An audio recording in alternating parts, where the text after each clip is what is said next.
ಹೊಸ ವರ್ಷ ಆರಂಭ ಆಗಿದ್ದೇ ಆಗಿದ್ದು ಕಮಲಪಾಳ್ಯದಲ್ಲಿ ಒಂದಿಷ್ಟು ಮಿಂಚಿನ ಬೆಳವಣಿಗೆಗಳಾಗ್ತಾ ಇದೆ.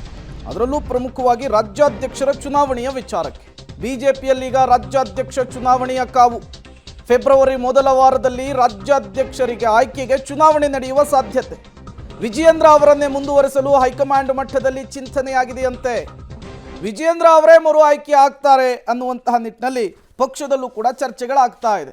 ಒಂದು ವೇಳೆ ವಿಜಯೇಂದ್ರ ಅವರೇ ಮರು ಆಯ್ಕೆ ಆಗಿದ್ದೆ ಆದರೆ ಒಂದಿಷ್ಟು ಜನ ರೆಬಲ್ಸ್ ಅಂತ ಗುರುತಿಸ್ಕೊಂಡಿದ್ದಾರಲ್ಲ, ಅವರ ಕಥೆ ಮತ್ತು ಅವರ ಬೆಳವಣಿಗೆಗಳು ಸಹಜವಾಗಿಯೇ ಕುತೂಹಲ ಕಾರಣ ಆಗ್ತಾ ಇದೆ.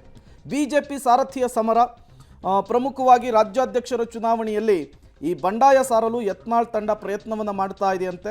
ರಾಜ್ಯಾಧ್ಯಕ್ಷರ ಚುನಾವಣೆಯಲ್ಲಿ ಕೌಂಟರ್ ಕೊಡಲಿಕ್ಕೆ ರೆಬಲ್ಸ್ ತಂಡದಿಂದ ಸದ್ದಿಲ್ಲದೆ ತಯಾರಿ ಆಗ್ತಾ ಇರುವಂಥದ್ದು. ವಿಜಯೇಂದ್ರ ವಿರುದ್ಧ ಪರ್ಯಾಯ ಉಮೇದುವಾರರನ್ನು ಸಜ್ಜುಗೊಳಿಸಲಿಕ್ಕೆ ರೆಬಲ್ಸ್ ಕಸರತ್ತನ್ನು ಮಾಡ್ತಾ ಇದ್ದಾರಂತೆ.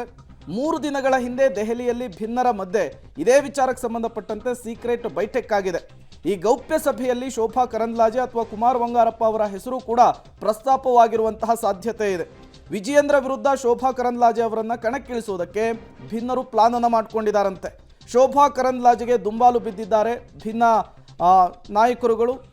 ವಿಜಯೇಂದ್ರ ವಿರುದ್ಧ ಕಣಕ್ಕಿಳಿಯಲು ಶೋಭಾ ಕರಂದ್ಲಾಜೆ ಸುತಾರಾಮ್ ಒಪ್ತಾ ಇಲ್ಲ ಅನ್ನೋದು ಕೂಡ ಗೊತ್ತಾಗ್ತಾ ಇದೆ. ಶೋಭಾ ಕರಂದ್ಲಾಜೆ ವಿಫಲವಾದರೆ ಸಹಜವಾಗಿಯೇ ಮಾಜಿ ಸಚಿವ ಕುಮಾರ್ ಬಂಗಾರಪ್ಪ ಅವರು ವಿಜಯೇಂದ್ರ ಅವರ ವಿರುದ್ಧ ನಾಮಪತ್ರ ಸಲ್ಲಿಕೆ ಮಾಡುವಂತಹ ಸಾಧ್ಯತೆ ಇದೆ ರಾಜ್ಯಾಧ್ಯಕ್ಷರ ಹುದ್ದೆಗೆ.